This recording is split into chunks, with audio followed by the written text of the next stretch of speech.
হয়, মই আজি উপস্থিত আছোঁ চৰাইদেউৰ যে বুঢ়াহাট নাহৰপুখুৰী কোঁৱৰ গাঁৱত। এই কোঁৱৰ গাঁৱৰ পৰা আজি এজন যুৱক এজন আপোনাৰ চেন্নাইত কৰ্মৰতভাৱে গৈছিলে, কিন্তু আজি আপোনাৰ 3 দিন হ'ল। সেই 3 দিনৰ পাছত তেখেত সন্ধানহীন হৈ আছে। তেখেতৰ নামটো মই জানিব পাৰিছোঁ দীপজ্যোতি তাঁতী। মই পোনে পোনে তেখেতৰ পৰিয়ালৰ ওচৰলৈ গৈছোঁ। হয়, তেখেতৰ যেতিয়া চেন্নাইত কৰ্মৰতভাৱে গৈছিলে, তাৰপিছত তেখেতে আহি থকা অৱস্থাত ক'ত মানে তেখেতৰ সন্ধানহীন মোৰ লাষ্ট তাৰ লগত কমিউনিকেশ্যন হৈছিলে জলপাইগুৰিলৈকে। হয়, মই ফোন কৰিছিলোঁ তাক কমচে কম 2-2:30মান বজাত ফোন কৰিছোঁ, কি কৰিছ, কিমান দূৰ পাইছ বুলি। তেওঁ কৈছে মই জলপাইগুৰি পামগৈ আৰু ভাত চাত খালোঁ, সেইখিনি কথা কৈছে। তাৰপিছত 3-3:30মান বজাত তাৰ লগৰখিনিয়ে ফোন কৰি কৈছে যে তাৰ গোটেই বস্তু পাতিখিনি ইয়াত থৈ সি ট্ৰেইনৰ পৰা জাপ মাৰি দিলে। প্ৰথমে তেনেকৈ ক'লে। তাৰপিছত আকৌ বাৰু মই সেইখিনি কথা শুনি আকৌ ফোন কৰিছোঁ, কেনেকৈ কি হ'ল। নহয় বোলে ট্ৰেইনটো শ্ল' আছিলে, নামি দিলে। তাৰপিছৰ পৰা তাৰ লগত আমাৰ একো যোগাযোগ হোৱা নাই। যেনেকৈ আমি কথাটো গম পালোঁ, আমি আৰক্ষীৰ ওচৰত চাপিলোঁ। আৰক্ষীক জনালোঁ। তাৰপিছত তেওঁলোকে কৈছে যে 24 ঘণ্টা নোহোৱালৈকে আমি নিৰুদ্দেশ সেইটোতো ল'ব নোৱাৰোঁ, আপোনালোক হ'লেও ৰিপৰ্টটো দি যাওক। ৰিপৰ্টটো দিয়া হ'ল। তাৰপিছত এতিয়াতো 3 দিন সময় হ'ল। 19 তাৰিখে ভাইটি পিছবেলা প্ৰায় সন্ধানহীন হৈ আছে। কিন্তু তাৰপিছত এতিয়াও আৰক্ষীয়ে একো তেনেকৈ ব্যৱস্থা লোৱা নাই। সুধিলে কয় যে আপোনালোক নিজে এবাৰ সেইটো ষ্টেচন য'ত নামিছে বুলি কৈছে তালৈ গৈ আহকচোন বুলি কৈছে। তেনেকৈ কৈছেতো এতিয়া আমি আশা কৰিছোঁ তেওঁলোকে ভাল এটা কিবা যোগাযোগ আমাক কৰি দিয়ক, সোনকালে বিচাৰি উলিয়াই দিয়ক। আৰু যিহেতু লগৰকেইটাই দেখিছে, নামি যোৱাটো দেখিছে, একো তেনেকুৱা দুৰ্ঘটনা হোৱা নাই বুলি কৈছে। তেনেকৈ সিহঁতি তো মানুহজন জীয়াই আছে বুলিতো আমি জানিছোঁ। সোনকালে বিচাৰি যদি দিয়ে তেও আমিও কিবা এটা তেনেকৈ আশা কৰিছোঁ। আৰু পৰিয়ালো আমি গোটেইখিনি বহুত কষ্ট বুজি পাইছে আৰু 3 দিন ইমান মানসিকভাৱে গোটেইখিনিয়ে ভাগি পৰিছে। সোনকালে কোনোবা এটা ব্যৱস্থা যদি কৰি দিয়ে, তাক বিচাৰি আনি দিয়ে, তো চবকে বহুত ধন্যবাদ জনাম। নামটো কি আছিলে? নামটো দীপজ্যোতি তাঁতী। বয়সটো কিমান আছিলে? বয়সটো 24-25 বছৰ এনেকৈ। আপোনাৰ পৰা মই কিছু জানিব বিচাৰিছোঁ, যেতিয়া আপোনাৰ লাষ্ট কেতিয়া কথা পাতিছিলে? মই সেইদিনাখনৰ গধূলি পাতিছিলোঁ। ডাইৰেক্ট মোক নিজৰ মোবাইলত পতা নাই। শুক্ৰবাৰ গধূলি এই বাইকৰ লগত কথা পাতি আছিলে, তেতিয়াই তাৰ লগত মই কথা পাতিছিলোঁ। তাৰপিছত মই কথা পতা নাই তাৰ লগত। ই কথা পাতিছিলে, ঘৰৰ পৰিয়াল সদায় কথা পাতিছিলে। আপোনাৰ চৰকাৰলৈ কি আহ্বান জনাব? মই চৰকাৰলৈ এইটোৱে আহ্বান জনাওঁ, মোৰ ল'ৰাটো য'তে নাথাকক অতি সোনকালে মোৰ ওচৰলৈ আনি দিয়ে। মই তাকে কৈছোঁ। আপোনাৰ যি স্থানীয় বিধায়কৰ কথা যোগাযোগ কৰিছিলে নেকি? নাই কৰা, মই কাকো নাই কৰা। থানাৰ পৰা আপোনাক মানে এজাহাৰ দাখিল কৰিলে? এজাহাৰ দিছে, মোক ল'ৰা ছোৱালীয়ে দিছে, কিন্তু এতিয়ালৈকেতো একো পোৱা নাই খা খবৰ। মই আপোনাৰ পৰা জানিব বিচাৰিছোঁ, আপুনি যোগাযোগ কেতিয়া কৰিছিলে? যোগাযোগ মোৰ ল'ৰাটোৱে কৰিছিলে, থানাতে কৰিছিলে। হয়, আৰু কথা কেতিয়া পাতিছিলে আপোনাৰ ল'ৰাটোৰ লগত? ল'ৰাটোৰ লগত যিদিনা 19 তাৰিখে পাতিছিলোঁ, মানে বৰ বেছিকৈ কথা নাপাতিলে মোৰ লগত। মোক কৈছে মানে আজি মই গৈছোঁ, আগতেতো মোক জনোৱা নাই আহিম বুলি তাৰ পৰা। তাৰপিছত মই কৈছোঁ কেলৈ আহিব লাগে, তেওঁ ঘৰলৈ নাযাম নেকি বুলি কৈছে, তেনেকুৱাহে ক'লে আৰু বিশেষ নাই।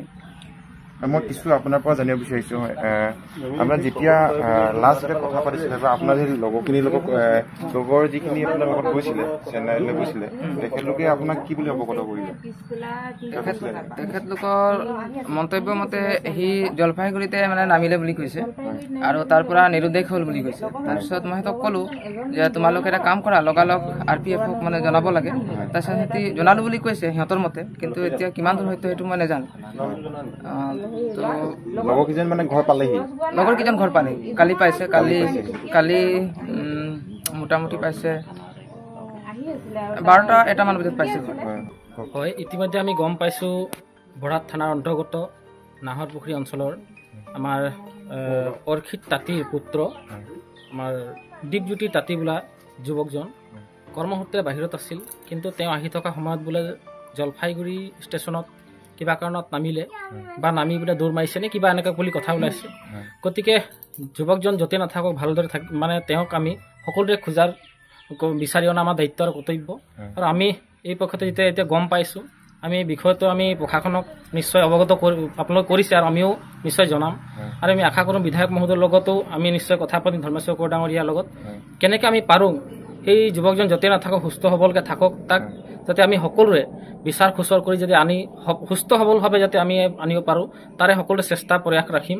আৰু মই ভাবোঁ যাতে কিবা যদি দুৰ্ঘটনা হৈছে, কিবা সেই মানে বিপদত যদি গৈছে সেইখিনি যাতে আমি হ'ব নালাগে তেওঁ ভালদৰে আমাক সুস্থ হ'বলৈ তেওঁক ঘূৰাই অনাৰ দায়িত্বৰ কৰ্তব্য সকলোৱে আমি চেষ্টা যদি ৰাখোঁ নহয় সেই যুৱকজন নিশ্চয় আহিব আমি সেই ভাবি দুখৰ সময়ত আমি সমভাগী হ'বলৈ আমি সকলোৱে ৰাস্তাত গৈ আছিলোঁ ফটকে কথাটো শুনি আমি ফটকে ইয়াত সোমাই খবৰটো লৈ যাওঁ বুলি আৰু ভাবোঁ এই বিষয়টো সম্পূৰ্ণ আপোনালোকে সকলোৱে সজাগভাৱে লওক যাতে এনেকুৱা যিসকল যুৱক আমাৰ বাহিৰত আছে সেই যুৱকখিনি যাতে আহোঁতে যাওঁতে সকলোৱে মানে সুস্থভাৱে নিজৰ দায়িত্ব কৰ্তব্য নিজে ল'ব লাগিব গতিকে গৃহস্থজনকো মই ভাবিলোঁ ইমান মন মাৰিব নালাগে আমি সকলোৱে আছোঁ তাৰ সমভাগী হ'ম আৰু যুৱকজনক ঘূৰাই অহাৰ দায়িত্ব সকলোৱে লৈ আমি উদ্ধাৰ কৰাৰ চেষ্টা কৰিম ধন্যবাদ ডেভিড বুলি কওঁ ল'ৰাটো দীপজ্যোতি তাঁতী চেন্নাইত যোৱাটো এতিয়া যোৱা বছৰেই যোৱা মাজে সময়ে অহা যোৱা কৰে আৰু মানসিকভাৱে সুস্থ ল'ৰাজন তো গতিকে মই যিহেতু নিউ জলপাইগুৰিত তেখেত নিৰুদ্দেশ হৈছে বা নামি ক'ৰবাত হয়তো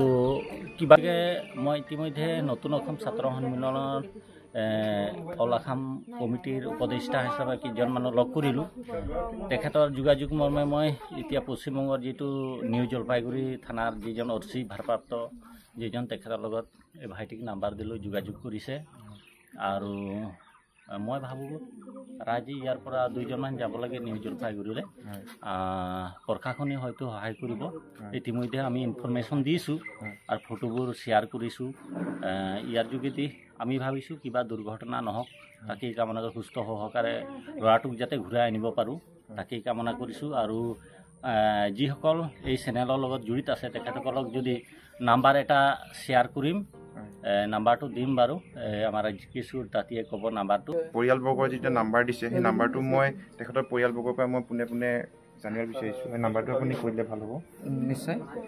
9954743376 দেউতাৰ নম্বৰ হয় মোৰ নাম্বাৰটো হৈছে 8099026909 সম্পূৰ্ণ ৰাইজ আহি গোট খাইছে যাতে দীপজ্যোতি তাঁতী আজি আপোনাৰ 3 দিন হ'ল 3 দিন আজি সন্ধানী হৈ আছে তেখেতে যি আপোনাৰ চেন্নাইত গৈছিলে কৰ্মৰত হিচাপে আহি যি জলপাইগুৰিত নামিলে বুলি তেখেতৰ সতীৰ্থসকলে অৱগত কৰিছে পৰিয়ালবৰ্গক কিন্তু মই এই নিউজ চেনেলৰ পৰা মই অনুৰোধ জনাইছোঁ যে মুখ্যমন্ত্ৰী ডাঙৰীয়া তথা সোণাৰী সমষ্টিৰ বিধায়ক ধৰ্মেশ্বৰ কোঁৱৰ তথা সাংসদ গৌৰৱ গগৈক মই অনুৰোধ জনাইছোঁ যে আৰু যি বৰহাট থানাৰ অন্তৰ্গত যি আৰক্ষীক মই থানাক অনুৰোধ জনাইছোঁ যাতে অতি সোনকালে যি দীপজ্যোতি তাঁতী যাতে আজি নিৰুদ্দেশ হৈছে সেই নিৰুদ্দেশ হোৱা দীপজ্যোতি তাঁতী যাতে সোনকালে উদ্ধাৰ কৰাৰ ক্ষেত্ৰত যাতে সহায় সহযোগিতা কৰে যেন ধন্যবাদ